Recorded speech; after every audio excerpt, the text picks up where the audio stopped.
There are all too many demagogues on radio now, hiding behind the flag, hiding behind patriotism, hiding behind economic wisdom and all the rest of it.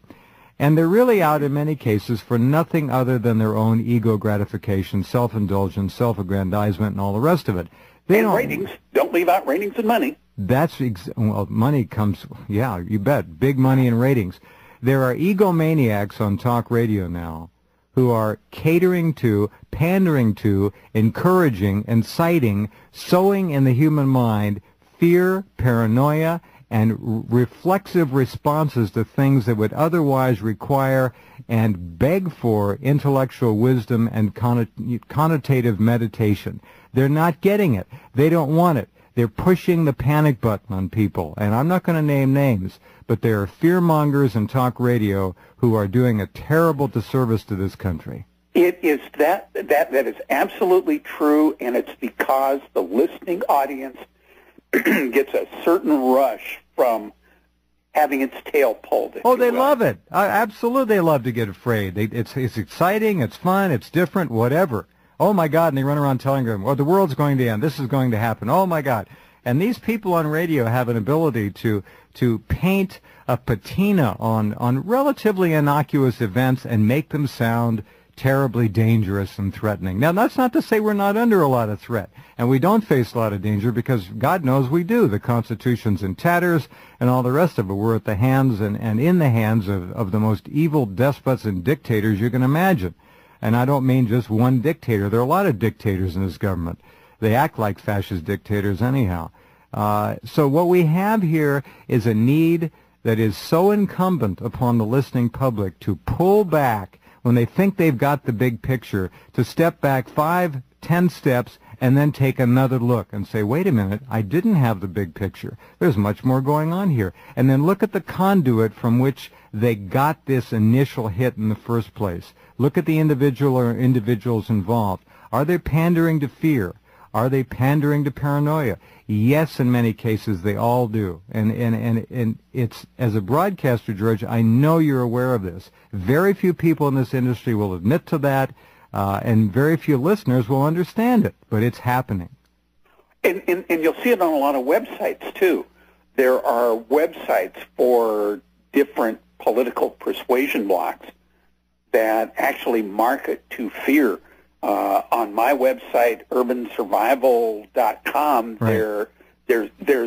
I'm trying to think what my ads are, but it's like Clif's speed reading software and a couple of other fairly innocuous things.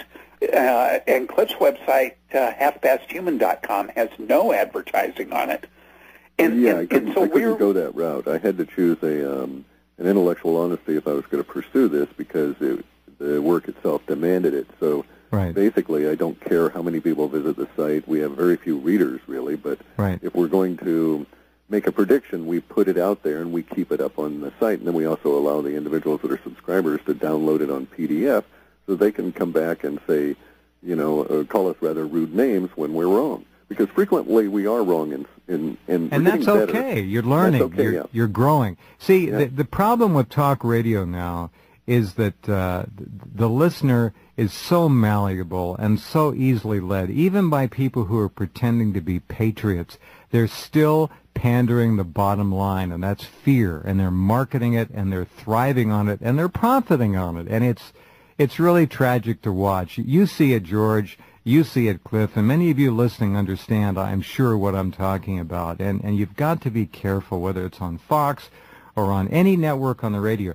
These people are out there, and they're manipulating the masses who think they're being informed, and they think something that is not important is all of a sudden hugely important, and they run around like a chicken without a head in this grip of fear and paranoia, and it's really got to stop.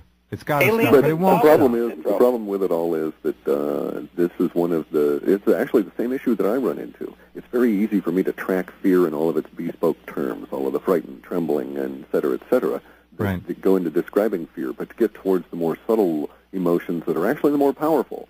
For instance, you can have a lot of afraid people, but it's very difficult to make them go to the third order of linguistic effort, which is actual action.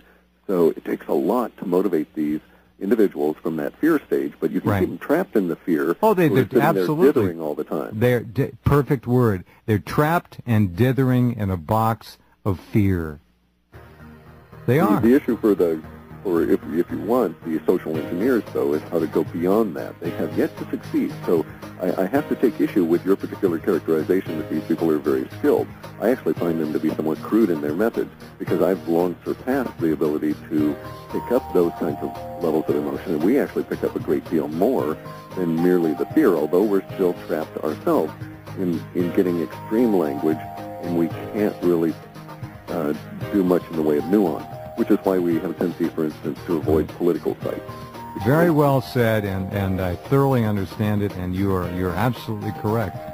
All right, stand by. We'll take a little break, come right back. We're going to move toward, I'm not going to call it predictions, we're going to move toward what the data indicates is likely to happen as we continue with Clif and George.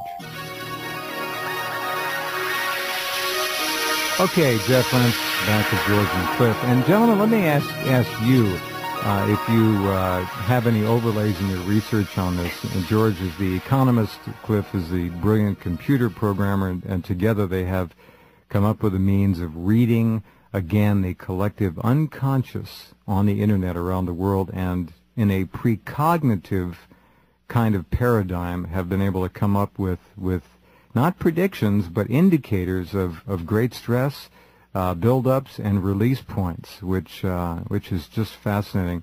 But the American public is so easily now led by either the government lies or the so-called patriot broadcaster hustles. They're all doing the same thing. Whether they're working for the same master or not is irrelevant. But this society really, some of them talk about concentration camps. That's BS. You don't need concentration camps. People are already in concentration camps. They're in debt.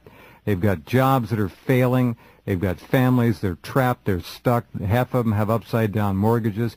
What the hell do you need concentration camps for? This society is truly enslaved to a very carefully created set of circumstances from which it is not going to extricate itself en masse. It isn't going to happen. Can you run for office? Do I sound that dumb? We'd vote for you. No, but George, remember, I personally have given up voting. It's an exercise in absolute futility and stupidity, correct. Unless you're voting in your local city election and you have a vested interest, or you've got a candidate who really gives a damn and on the city council might make a difference. Other than that, forget about it. It's long since over. And thanks for the kind words, but what I'm saying is this is a very carefully and cleverly established national system of varying levels of castes and concentration camp-oriented mental, psychological, financial, and social paradigms from which people cannot extricate themselves. They're stuck. I don't know that that's true in the broader sense. Well, I'm talking about the immediate sense right now and where we are. Now, in the long term, but also I don't know. Imagine a situation that could change overnight. Well, that's what you're all about, you guys, and that's why you're on the program, because things can, and we don't know for sure. That's right. And we don't know for sure when or how, but the data that George and Clif have, and we're taking a long time to get to the punchline here tonight, but there's a reason for that. We've got the time, and I want to hear from them all about this before we get to the punchlines, which are pretty powerful. So, Clif, go ahead. It's your turn. Well, because I was going to say, in my view, I've actually stopped caring a great deal about the political machinations of everything and the great thrashing around that's constantly presented by the global media stream. Step one toward personal spiritual liberation. Correct. But also, it arose out of a rather disconcerting view of what's going on with the biosphere. And it arises from a weighted analysis that I've put forward, saying to myself, okay, yes, there's all this stuff going on. There's all these nasties running around being terribly stupid. Yes, the destruction of, abusive capitalism ultimately ends in fascism. But is that going to be meaningful over the next few years? Mm-hmm. And on a very, I have to say, my analysis tells me that it is not going to be particularly relevant to a great number of people simply because of the biospheric degradation as a background against which all that is being played. Talking about survival, aren't you? Correct. So it's very much a situation of here you are, you're a citizen of Rome, you've got Caligula running around marrying people to mules and proclaiming them emperors for the day, but at the same time you happen to sniff the air and, isn't that smoke? You know, it's kind of like, well, maybe we should be paying attention to the fires that are going on in the background and some of the other less upfront noise. Well, as I said earlier, what I see, and I'm sure you understand, and many of you listening understand, all of the factors in this perfect storm of manifestation this year are becoming blatantly obvious now. And it gets kind of boring, to be honest. We've been going on about it for a number of years now, and George and I just can't really get a whole lot of enthusiasm for the